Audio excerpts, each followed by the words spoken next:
नमस्कार दोस्तों, आज के इस वीडियो में हम आपको पितृपक्ष में पड़ने वाली एकादशी का व्रत कथा सुनाएंगे। दोस्तों, पितृपक्ष में पड़ने वाली एकादशी के व्रत को इंदिरा एकादशी कहा जाता है। यह व्रत बहुत ही खास माना जाता है। इंदिरा एकादशी का व्रत अश्विन मास के कृष्ण पक्ष की एकादशी तिथि को रखा जाता है। मान्यताओं के अनुसार पितरों की मोक्ष प्राप्ति के लिए यह व्रत किया जाता है। इस व्रत के महत्व के बारे में स्वयं श्री कृष्ण भगवान ने धर्मराज युधिष्ठिर को बताया था। पुराणों में इस व्रत के बारे में बताया गया है कि इस व्रत को करने से व्यक्ति को यमलोक से मुक्ति मिलती है। इस व्रत के प्रभाव से व्यक्ति को यमलोक की यातना का सामना नहीं करना पड़ता। श्राद्ध पक्ष में आने वाली इस एकादशी का पुण्य अगर पितृगणों को दिया जाए तो नरक में गए पितृगण भी नरक से मुक्त होकर स्वर्ग चले जाते हैं। तो चलिए सुनते हैं इंदिरा एकादशी व्रत की कथा। एक बार धर्मराज युधिष्ठिर भगवान श्री कृष्ण से कहने लगे कि हे भगवान, अश्विन माह के कृष्ण पक्ष की एकादशी का क्या नाम है?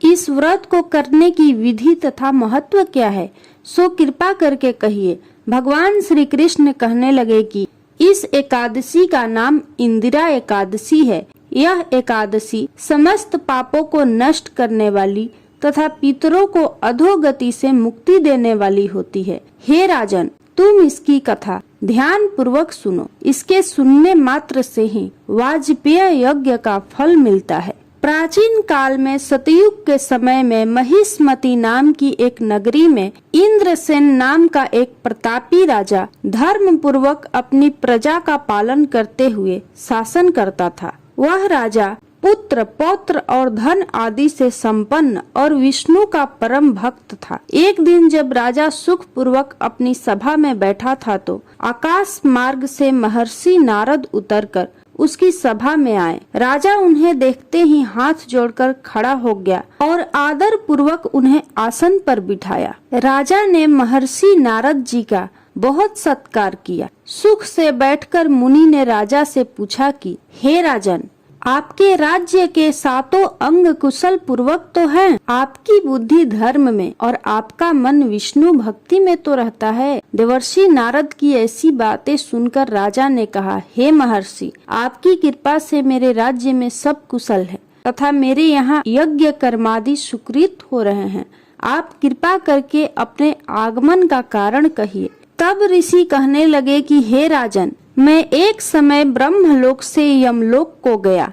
वहाँ श्रद्धा पूर्वक यमराज से पूजित होकर मैंने धर्मशील और सत्यवान धर्मराज की प्रशंसा की। उसी यमराज की सभा में महान ज्ञानी और धर्मात्मा तुम्हारे पिता को एकादशी का व्रत भंग होने के कारण देखा। उन्होंने संदेशा दिया, सो मैं तुम्हें कहता हूँ। उन्होंने कहा कि पूर्व जन्म में कोई विघ्न हो जाने के कारण मैं यमराज के निकट रह रहा हूँ। सो हे पुत्र, यदि तुम अश्विन माह के कृष्ण पक्ष की इंदिरा एकादशी का व्रत मेरे निमित्त करो तो मुझे स्वर्ग की प्राप्ति हो सकती है।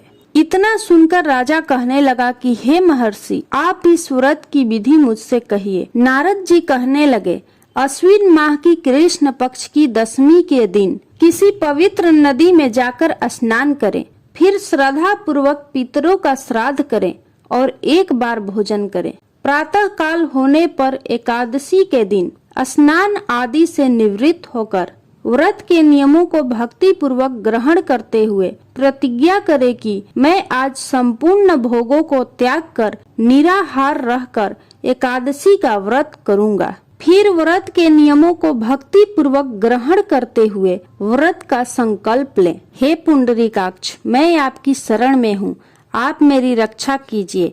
इस प्रकार नियम पूर्वक शालिग्राम की मूर्ति की आगे विधि पूर्वक श्राद्ध करके योग्य ब्राह्मणों को फलाहार का भोजन कराएं और दक्षिणा दें। पितरों के श्राद्ध से जो बच जाए उसको सूंघ कर गौ को दें तथा धूप, दीप, गंध, पुष्प, नैवेद्य आदि सब सामग्री से ऋषिकेश भगवान का पूजन करें। रात में भगवान के निकट जागरण करें।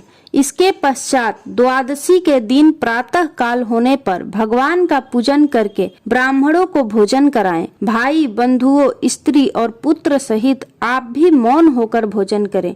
नारद जी कहने लगे कि हे राजन, इस विधि से यदि तुम आलस्य रहित होकर इस एकादशी का व्रत करोगे तो तुम्हारे पिता अवश्य ही स्वर्ग लोक को जाएंगे। इतना कहकर नारद जी अंतर ध्यान हो गए। नारद जी के कथानुसार राजा द्वारा अपने बांधवों तथा दासों सहित व्रत करने से आकाश से पुष्प वर्षा हुई और उस राजा का पिता गरुड़ पर चढ़कर विष्णु लोक को गया। राजा इंद्रसेन भी एकादशी के व्रत के प्रभाव से निष्कंटक राज्य करके अंत में अपने पुत्र को सिंहासन पर बैठाकर स्वर्ग लोक को गया। भगवान श्री कृष्ण ने कहा, हे युधिष्ठिर, यह इंदिरा एकादशी के व्रत का महात्म्य मैंने तुमसे कहा। इसके पढ़ने और सुनने से मनुष्य सब पापों से छूट जाते हैं और सब प्रकार के भोगों को भोग कर वैकुंठ को प्राप्त होते हैं। बोलिए श्री कृष्ण भगवान की जय। यदि आपको यह कथा अच्छी लगी हो तो कमेंट बॉक्स में जय श्री कृष्ण जरूर लिखें।